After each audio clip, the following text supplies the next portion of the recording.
Hi, Happy New Year. Welcome to 2019. I was doing some reflecting on 2018 and I just started typing out some of my thoughts. So I figured I'd share some ideas with you guys. So I was looking back at 2018 and I was tempted to kind of count the things I completed, compare my goals at the beginning of the year to the accomplishments and failures throughout the time, and maybe evaluate what I didn't get to. I was trying to see my time as a function of the result of how I used it, which is kind of a fancy way to say I was only valuing the time if I checked the box. There's this constant need of achievement that burns in a lot of us. I know it burns in me. That constant need is exhausting. Searching for the next mountain to climb, the victory to be had over someone or something, or maybe steps to take towards some sort of fictitious idea. If we're constantly looking to achieve more and more each year, what's the final outcome? If you're the best version of you, at what point do you turn that achievement outward? There are things that I've put on my list last year that I was successful in. I've achieved them, and in order to achieve them, I needed to grow. But what I'm contemplating this year is that growth, or is that just growing exclusively in the ways that satisfy my aspirations? Getting a new job or a promotion, getting the new things, or creating better relationships, those are notable achievements. But what are they for? Are they for you? Are they for your image? Are they for your family? Or are you just trying to keep up with the Joneses? There's seemingly countless ways to grow. And when we typically think of and value growth, we have good intentions. I want to grow in the good ways, not the crappy ones. We mean to do the right thing, and we grow because we're always the good guy in our own story. So therefore, a larger, more expansive, stronger, smarter version of me would just be able to do more good. But is growth always the right priority? If we're always obsessed with growth, then we're just simply magnifying who and what we are, good and bad. So this year, before I commit to growth or making a list of resolutions and achievements, I'm going to take a look at who I am in the first place. There are areas of life that can always be trimmed. They can be regulated and modified. Those areas hold us back from making a lot of real change at a deep level.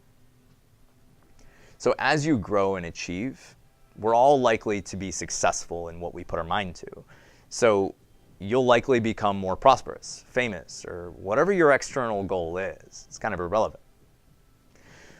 But you'll still be the same person, just operating at this new and likely more demanding level. The challenge is to change at a deep level.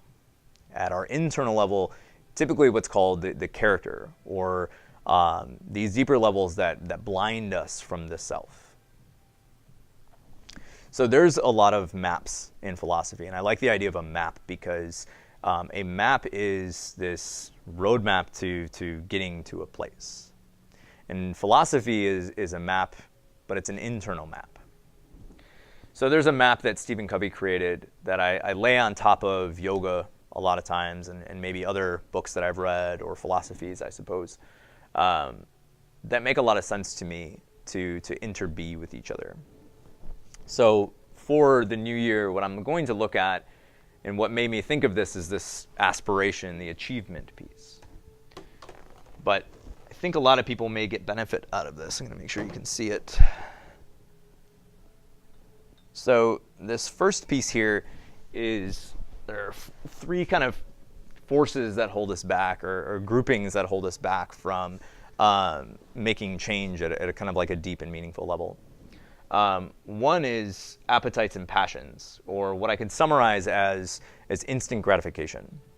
Kind of reaching in the cookie jar to have another cookie, or really letting somebody have it if they anger you, not thinking of the long-term consequence. Some passions. The yogic answer to instant gratification is called tapas. But even Scott Peck wrote that instant gratification is overcome with discipline. Tapas. The second piece here, and know that all of these kind of interbe. There's not step 1, step 2, step 3. They all happen at once and constantly. So number 2 here is pride and pretensions. And it's kind of how we maintain relationships fictitiously, and we try to manage ourselves in kind of like a fake world. We appease people without having consistency of character. Or pretensions is a little bit more about making assumptions. So the way that we overcome that is, in my opinion, is through two things. It's through humility, is number one, is knowing that we don't have all the answers. And then number two is non-attachment, or in yoga that's called vairagya, which is the practice of non-attachment, or letting things go that are kind of like inappropriate, or you know that aren't good. So this last one is really the one, like I said, that brought me to this, or made me start writing in the first place, is aspirations and ambitions. And aspirations and ambitions are these external things that we're reaching for. Oftentimes we write that for resolutions.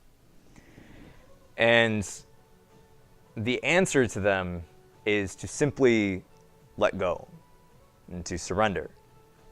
The concept in yoga, of Kriya Yoga, is Ishvara Pranidhana. The concept is that you do the work, you do what you can do, you study what you've done, and you let go of the results. And this is that piece. Ishvara Pranidhana is the idea of surrendering to fate or to the world, whatever you want to call it. The common thread here among these three is that they're all externally focused. We're all looking outward to then control our appetite, or be a nicer person, or more consistent, or reach outward to get this thing that maybe we feel like might make us better or complete us in some way. But the common thread of looking outward kind of is the problem. And so I would encourage you to, and I'm going to anyways, and you can certainly follow me along, is to more look inward in 2019, to explore who you are and see yourself in the context of how you relate to others, rather than getting so stuck on reaching the goal, or controlling your diet. So I hope this was fun, or interesting at least to some of you. Just let me know what you think, and any comments or likes, of course. But I'd love to continue the conversation.